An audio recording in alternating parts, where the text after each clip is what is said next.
Residencias para Mayores La Torre, empresa familiar con más de 20 años de experiencia en el sector, una demostrada profesionalidad en el cuidado de las personas mayores. Disponemos de 7 residencias adaptadas a las necesidades de cada residente. Atención personalizada e instalaciones funcionales y modernas. Residencias para Mayores La Torre. Un trato familiar y humano para hacer de nuestros centros residenciales su hogar. Conócenos en www.residenciasparamayoress.com. Sub o deportivo, ni uno ni el otro, todo en uno.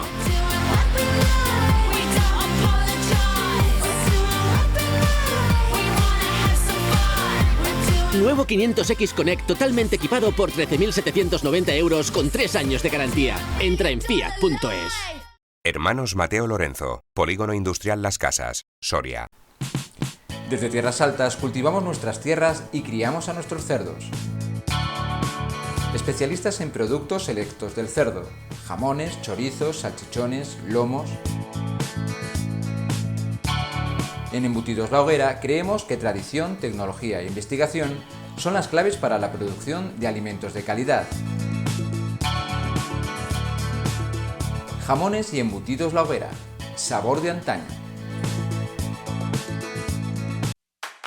Bar Herradores, gran variedad de pinchos. Si quieres disfrutar de un almuerzo seguro, en Bar Herradores lo encontrarás. Nueva terraza en la calle Puertas de Pro, con todas las medidas que esta nueva normalidad nos marca. Disfruta de las tardes de verano en nuestras terrazas tomando un refresco y probando nuestras tapas y raciones. Ambiente agradable y cercano. Ven y disfrútalo. Bar Herradores, pensamos en ti.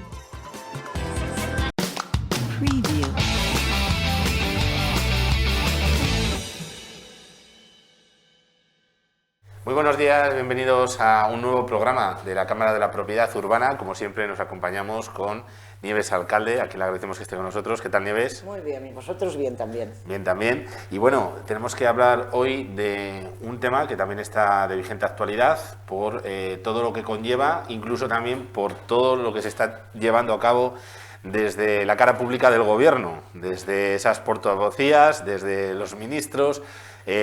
Parece que a diario también se están pronunciando siempre sobre este tema y tenemos también nuevos cambios dentro de la ley, de la normativa. Sí, en el último programa hablamos de que cada vez que teníamos una intervención había cambiado algo y fue antes de que saliese el decreto 121. Estamos hablando de los ocupas, sí, por si todavía no lo hemos dicho. Sí, vale, pero fíjate, lo has dicho muy bien porque la gente dice el decreto de los ocupas. Realmente el decreto 121 es un decreto que contiene muchísima normativa con respecto a los ERES, con respecto a los ERTES, a reuniones de sociedades, a un montón de cosas. Realmente se llama fomento de no sé exactamente el título, pero la gente se ha quedado con esa parte que desde luego es una importante modificación, la parte le llaman el decreto ocupa.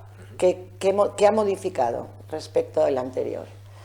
Pues se ha modificado el artículo 1. ¿Qué quería decir?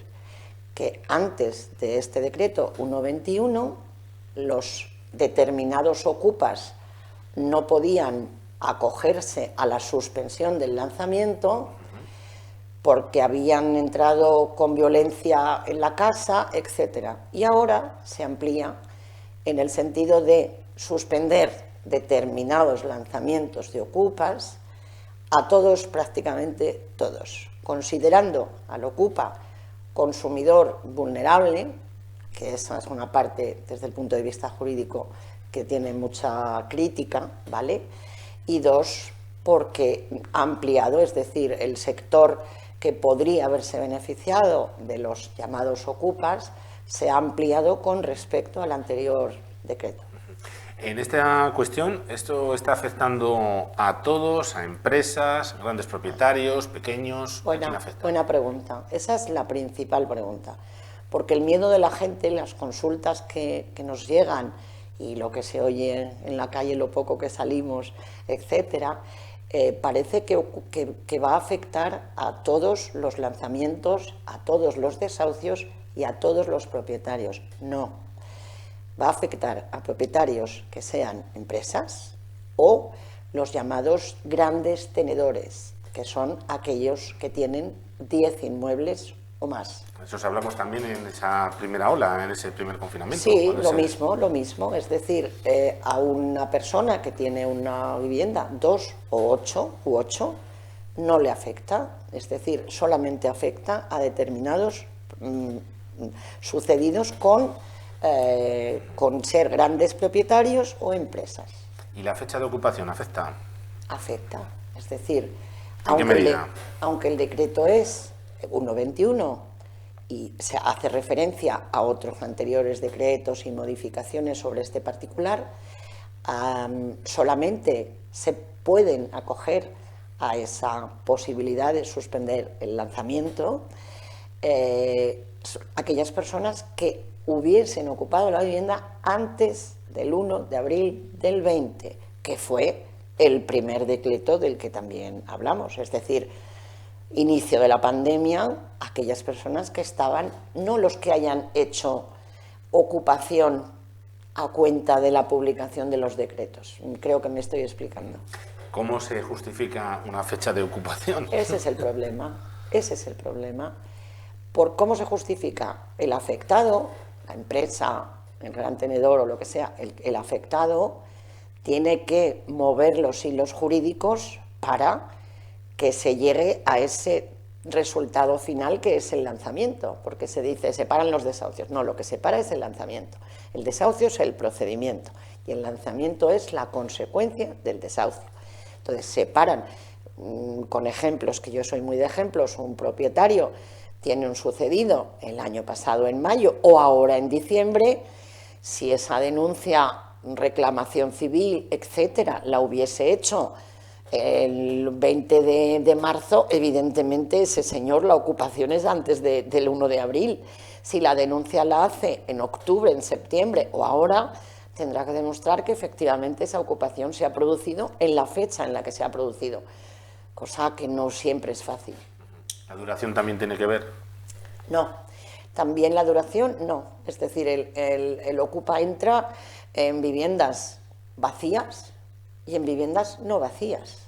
Es decir, las ocupaciones, a grosso modo, están siendo de edificios, de bancos, de tal, que están, entre comillas, vacíos, y aprovechando que están vacíos hay una hornada de personas que dicen la voy a ocupar, pero también se está dando en aquellos sucedidos, es decir, en aquellas personas que están, como la tienen como segunda residencia o que por circunstancias personales no están viviendo. Es decir, puede ocurrirle, realmente puede ocurrirle a cualquiera. ¿Cuántos llegan al juzgado? ¿Cuántos casos de estos? Pues están llegando a nivel nacional, me consta que muchos, a nivel de aquí no me consta que muchos, pues también por una cuestión práctica, porque está todo el mundo, estamos, supongo, pensando en el fin del estado de alarma que es en mayo, ¿vale? Ahora mismo estamos en febrero. Si alguien tiene un problema que es muy perentorio, va a mover los hilos hoy, pero si no es muy perentorio, va a esperar a ver qué pasa. Por lo tanto, primero. Segundo, acudir al juzgado implica un coste, que no todo el mundo se lo puede permitir. Y tercero, los juzgados están atascados de antes, atascados de ahora y súper atascados a partir de ahora. Eso a la gente le coarta para hacer sus reclamaciones, justas reclamaciones. Perdón, que no. ¿Cuánto tiempo se puede extender ahora con ese atasco? A ver, en los juzgados de Soria, siempre lo digo, no mucho. Para el propietario que quiere que el inquilino que se ocupa o quiere que se vaya, le parece todo larguísimo, pero créeme que en los juzgados de Soria más o menos esto se mueve. Se puede tener resuelto perfectamente en 5 o 6 meses, que a mí no me parece, para un procedimiento judicial, no me parece excesivo. Se puede, hay luego circunstancias personales de cada uno, de quién es la persona, de quién está viviendo, pero claro, hay ocupas y ocupas, es decir, también ahí habla de personas vulnerables, la discusión del consumidor vulnerable. ¿El juzgado tiene algo que decir cuando llega el caso? A ver, el juzgado tiene que decir, pero lo que dice el decreto es a petición de parte, es decir, tú me demandas a mí porque he ocupado tu casa y yo alego este decreto y los anteriores, y quiero que se me aplique y que por lo tanto se me retrase el lanzamiento hasta mayo. El juez decide si efectivamente yo estoy en la situación que contempla el decreto de, comillas, consumidor vulnerable, y decide. ¿Qué sucede? Que esto es la teoría. En la práctica los juzgados tienen mucho cuidado, pues yo creo que generalmente con razón y a veces un poquito exageradamente, tienen mucho cuidado en dejar a nadie en la calle si realmente hay la más mínima duda de que ese señor, sea ocupa, sea inquilino, sea quien sea, realmente cumple los requisitos. Hablo por aquí. No quiero pensar lo que pasa en grandes ciudades porque tenemos asociados que nos lo cuentan, pues en concreto el otro día una consulta, un señor que tiene un piso en Madrid y que dice, ya lo he visto. Porque claro, entre que llega, se reparte, se notifica, se tal, con todas estas historias, pueden pasar años. ¿Y debe pedirlo el afectado? Sí, efectivamente, como te he dicho. Es decir, esa instancia de parte, es decir, el juzgado no decide per se si ese señor es ocupa, consumidor vulnerable, en gran dependiente, tiene niños o no tiene, porque el juzgado no lo sabe. Es decir, el demandado, en este caso, recibe una notificación y en función de esa notificación decide si quiere solicitar estos beneficios que dan este decreto o por el contrario no lo quiere solicitar. Hay de todo, pero ha de ser a instancia de parte y el juez decide, procede o no procede. Lo que te digo, lo que sucede es que en la práctica, con el tiempo que nos queda de supuestamente este último estado de alarma hasta mayo, es decir, esto en mayo deja de tener efecto y volvemos a la... De momento, claro. De momento, sí, quiero ser optimista. De momento, efectivamente, también cuando hablábamos en abril o en mayo decíamos de momento y mira, ha pasado un año y seguimos hablando de lo mismo. Como digo, es más, la cuestión de este decreto y de cosas así es más una cuestión de discusión jurídica, es decir, de que los que nos dedicamos a esto tenemos unos conceptos que este tipo de decretos nos los tergiversan, más una cuestión jurídica que realmente una cuestión práctica. En la práctica, en la inmensa mayoría de las cosas, lo único que va a producir esto es un retraso que por supuesto afecta al propietario fundamentalmente. Y luego, sobre todo, yo recomiendo, no sé, ha publicado un artículo el vicepresidente de nuestra Cámara, Ignacio Serrano, de nuestro Consejo, que es un señor catedrático de Derecho Civil con muchísimos, por supuesto, más conocimientos que yo, que dice que, claro, lo hemos hablado también en los programas, esta situación tiene que distribuir el daño, es decir, el daño tiene que estar compartido. Equitativo, es decir, ¿por qué razón no pongo en duda ni la dejo de poner si esto es correcto socialmente o no? No me corresponde a mí eso. Pero claro, el propietario no tiene ninguna ventaja. Tiene que seguir pagando el IBI, hablamos los hosteleros lo mismo, tiene que seguir pagando el IBI, tiene que seguir pagando los gastos de comunidad, tiene que seguir pagando el agua, la basura. Quiero decir, si hubiera realmente, no habría tenido tanta crítica a nivel social, político, que lógicamente cada parte tiene sus ideas y son todas respetables, si realmente hubiese contemplado en el artículo de este señor habla muy gracioso como las peregrinaciones, cuando las peregrinaciones se suspendía todo, es decir, se paraba el tiempo, se paraban los plazos, se paraba el tiempo, pero se paraba para todos.